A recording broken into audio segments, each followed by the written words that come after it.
Assalamualaikum warahmatullahi wabarakatuh.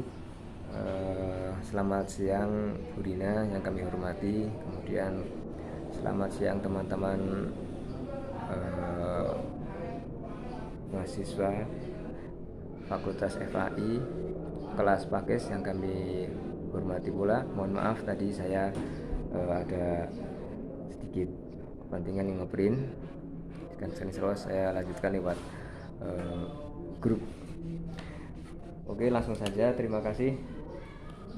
Untuk kali ini saya akan menerangkan tentang peradaban Islam pada masa dinasti Ayyubiyah.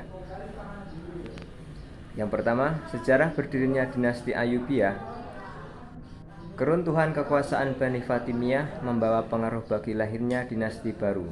Setelah berkuasa kurang lebih 262 tahun di Mesir, kekuatan dinasti ini melemah. Kehancuran dinasti ini dipicu oleh adanya konflik internal kerajaan yang timbul karena perebutan jabatan wazir di antara para suku di dalam kerajaan.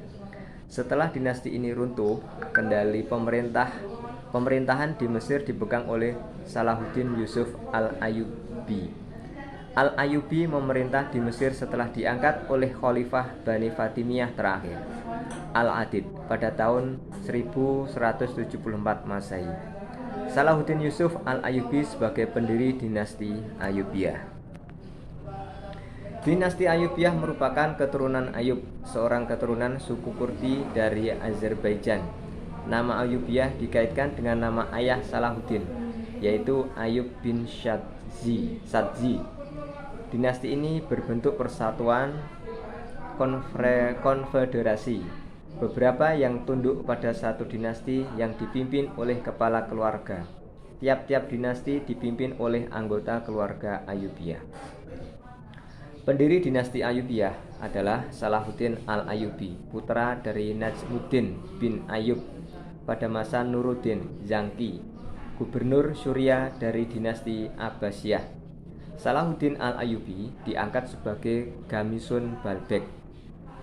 Salahuddin al-Ayyubi gemar melakukan diskusi tentang ilmu fikih, ilmu kalam, Al-Quran, dan hadis. Kemudian oleh ayahnya ia dikenalkan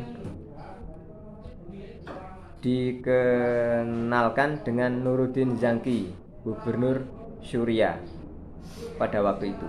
Kehidupan Salahuddin al-Ayyubi penuh dengan perjuangan dan peperangan. Hal itu dilakukannya dalam menunaikan tugas negara untuk memadamkan sebuah pemberontakan serta menghadapi tentara salib. Semua peperangan berhasil dimenangkannya,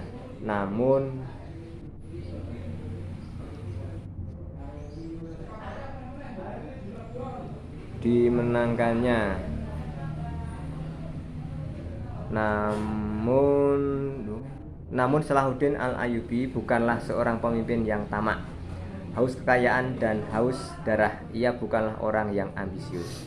Salahuddin al-Ayyubi memiliki toleransi yang tinggi terhadap agama lain. Keberhasilan Salahuddin al-Ayyubi sebagai tentara mulia terlihat ketika mendampingi pamannya Asaduddin Syirkuh yang mendapat tugas dari Nuruddin Zangki untuk membantu dinasti Fatimiyah di Mesir pada tahun 1164 Masehi. Perdana Menteri Syawar yang dikudeta oleh Dirgham menjanjikan imbalan sepertiga pajak tanah Mesir kepada Salahuddin al-Ayyubi jika ia bisa mengalahkan tentara Dirgham. Ternyata Salahuddin mengalahkan tentara Dirgham dan akhirnya Perdana Syawar bisa menduduki jabatannya kembali pada tahun 1164 Masehi. 3 tahun kemudian Salahuddin al-Ayyubi kembali menyertai pamannya ke Mesir. Hal ini terjadi karena Syawar bersekutu dengan Amauri, seorang tentara perang salib yang dulu pernah membantu tentara Dirgham, dan terjadilah peperangan antara pasukan Salahuddin melawan pasukan Syawar yang dibantu oleh Amauri. Peperangan ini terakhir dengan perjanjian damai pada bulan Agustus 1167 Masehi. Perjanjian berisi tentang pertukaran tawaran perang. Tentara salib yang dipimpin Amauri melanggar perjanjian damai yang telah disepakatinya. Asaduddin Syirkuh dan Salahuddin al-Ayyubi kembali memasuki Mesir dan kembali mengalahkan Amauri. Namun kemenangannya ini menimbulkan kedengkian Syawar Syawar berusaha membunuh keduanya, namun rencana itu diketahui oleh Asaduddin Syirkuh. Syawar berhasil ditangkap atas perintah Khalifah Al-Adid. Akhirnya Syawar dihukum mati. Sebagai imbalan atas jasa-jasanya, Khalifah Al-Adid dari dinasti Fatimiyah mengangkat Asaduddin Syirkuh sebagai Perdana Menteri Mesir pada tahun 1169 Masehi. Setelah dilantik selang 2 tahun, Asaduddin Syirkuh meninggal. Kemudian posisinya digantikan oleh Salahuddin Al-Ayyubi yang dilantik oleh Khalifah Al-Adid pada tanggal 25 Jumadil Akhir 564 Hijriah atau 26 Maret 1169 Masehi dalam usia 32 tahun. Sebagai menteri, ia mendapatkan gelar Al-Malik An-Nasr. Setelah Khalifah Al-Adid wafat pada tahun 1171 Masehi, Salahuddin Al-Ayyubi mengambil alih kekuasaan di Mesir. Dia memproklamirkan dirinya sebagai Sultan Mesir dengan nama Al-Malik An-Nasr As-Sultan Salahuddin Yusuf. Penyebutan penguasa dinasti Fatimiyah Al-Adid dengan Khalifah Abbasiyah. Hal ini ia lakukan pada tahun 1171 Masehi. Pada tahun ini pula Salahuddin Al-Ayyubi berkuasa penuh untuk menjalankan peran agama dan politik. Sejak 1171 Masehi, dinasti Ayyubiyah mulai berkuasa hingga 75 tahun. Karena dianggap berhasil dalam menjalankan pemerintahannya, Khalifah Al-Muhtadi, Khalifah Bani Abbasiyah, memberikan gelar Al-Mu'iz lil Amiru Mukmin kepada Salahuddin Al-Ayyubi. Pada tahun 1175 Masehi, Khalifah Al-Muhtadi memberikan wilayah Mesir, An-Naubah, Zaman, Tripoli, Syria, dan Maghrib sebagai kekuasaan. Dan yang kedua, pada masa pemerintahan dinasti Ayyubiyah, pada masa pemerintahannya Salahuddin Al-Ayyubi membagi wilayah kekuasaan kepada saudara-saudara dan keturunannya. Hal ini mengakibatkan munculnya cabang dinasti Ayyubiyah. 1. Kesultanan Ayyubiyah di Mesir dengan rajanya Salahuddin Yusuf Al-Ayyubi 1171 sampai 1193 Masehi. 2. Kesultanan Ayyubiyah di Damaskus dengan rajanya Al-Abdal 1193 sampai 1196 Masehi. 3. Kesultanan Ayyubiyah di Aleppo dengan rajanya Al-Adil 1183 sampai 1193 Masehi. 4. Kesultanan Ayyubiyah di Hamah dengan rajanya Al-Muzaffar 1 1178 sampai 1191 Masehi. Kelima, Kesultanan Ayyubiyah di Homs dengan rajanya Al-Qahir 1178 sampai 1186 Masehi. Keenam, Kesultanan Ayyubiyah di Maya Fariqin dengan rajanya Al-Adid 1 1193 sampai 1200 Masehi. 7. Kesultanan Ayyubiyah di Sinjar dengan rajanya Al-Ashraf 1220 sampai 1229 Masehi. Kemudian 8. Kesultanan Ayyubiyah di Hisan Kaifa dengan rajanya As-Solil Ayyub 1232 1239 Masehi. Dan ke-9, Kesultanan Ayyubiyah di zaman dengan rajanya Al-Mu'azzam Turan Shah 1173 sampai 1181 Masehi. 10. Kesultanan Ayyubiyah di Kerak dengan rajanya An-Nasir Dawud 1229 sampai 1249 Masehi. Ketiga, kemajuan-kemajuan pada masa dinasti Ayyubiyah. Yang pertama, bidang pendidikan. Salahuddin Al-Ayyubi dikenal sebagai pelindung ilmuwan. Melalui lembaga pendidikan, Salahuddin berusaha mengganti paham Syiah dengan paham Sunni. Syria menjadi kota pendidikan yang besar. Salah satu akademi pada masa itu adalah As-Salahiyah di Kairo. Al-Azhar yang semula mengajarkan paham Syiah kemudian dijadikan tempat pengajaran Sunni. Kedua, bidang kesehatan. Pada masa Salahuddin ada 2 rumah sakit yang telah dibangun dan pengobatannya bebas biaya. Ketiga, bidang arsitektur. Benteng Kairo adalah salah satu peninggalan pada masa dinasti Ayyubiyah yang dibangun pada tahun 1183 Masehi oleh Salahuddin Al-Ayyubi. Keempat, bidang pertanian dan perdagangan.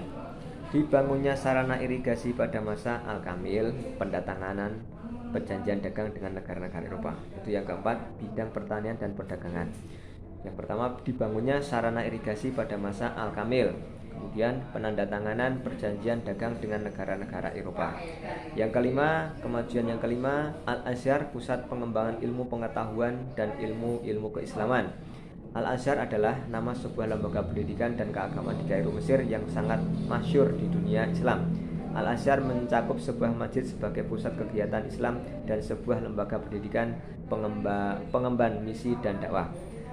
Al-Azhar adalah sebuah masjid di kota Kairo yang dibangun oleh Jaubar Al-Khafif As-Siddiq atau panglima perang dinasti Fatimiyah pada tahun 972 Masehi. Semula masjid itu dinamakan Masjid Jami Al-Qahiro atau Kairo. Kemudian masjid ini dinamai Al-Azhar karena dikaitkan dengan Al-Zahra yang berasal dari nama julukan Fatimah binti Muhammad Shallallahu Alaihi Wasallam. Selain sebagai pusat dakwah, ajaran Syiah Al-Azhar juga mengajarkan ilmu-ilmu yang lain. Ilmu-ilmu yang diajarkan Al-Azhar antara lain nahwu, balaghah, mantik, sastra, ilmu tauhid, fikih, hadis, tasawuf.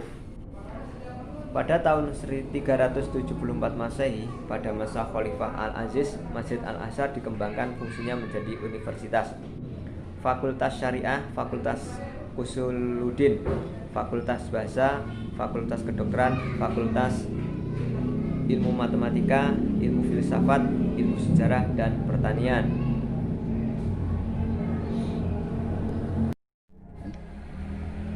Pada masa dinasti Ayyubiyah, Al-Azhar tidak banyak berperan karena dinasti Fatimiyah bermadhab Syiah, sedangkan seluruh penguasa dinasti Ayyubiyah bermadhab Sunni.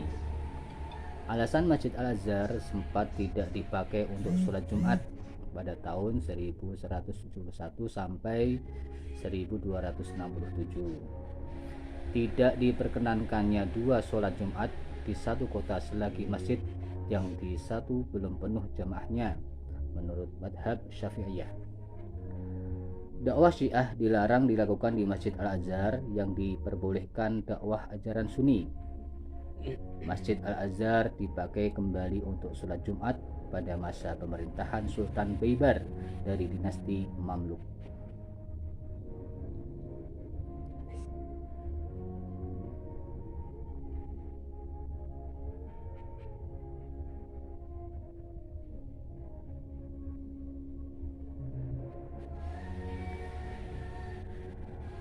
Lanjutannya, Al-Azhar memiliki fungsi dan peran sebagai berikut. Salah satunya, pusat kegiatan Al-Muhtasib, jabatan agama yang penting pada masa dinasti Fatimiyah. Tempat penyelenggaraan Maulid Nabi Muhammad SAW tiap tanggal 12 Rabiul Awal dan peringatan hari Asyura tanggal 10 Muharram. Tempat sidang khalifah dan qadhi untuk membahas suatu masalah. Kelanjutannya, tempat mencetak ulama dalam berbagai disiplin ilmu. Selanjutnya, tempat mencetak ulama yang beriman dan mempunyai keteguhan mental serta mempunyai ilmu yang mendalam tentang akidah, syariat dan bahasa Al-Quran untuk disuplai ke seluruh dunia. Yang keempat, runtuhnya dinasti Ayyubiyah. Runtuhnya dinasti Ayyubiyah dimulai pada masa Sultan As-Saleh.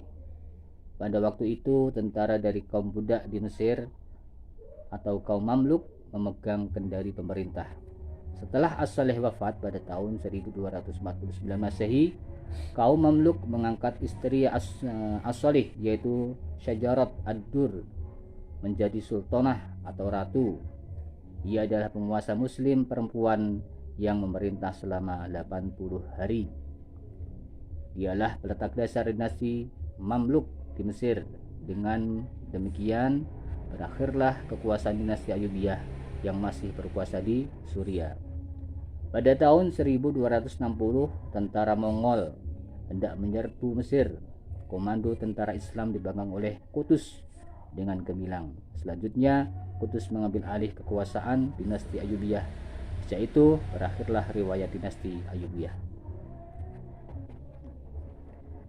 Mungkin ini yang bisa kami sampaikan untuk presentasi bersama Mas Budiono dan saya sendiri, Hilmi Adi. Mohon maaf apabila ada salah dan khilaf dan kekurangannya. Kami akhiri. Assalamualaikum warahmatullahi wabarakatuh. Waalaikumsalam warahmatullahi wabarakatuh.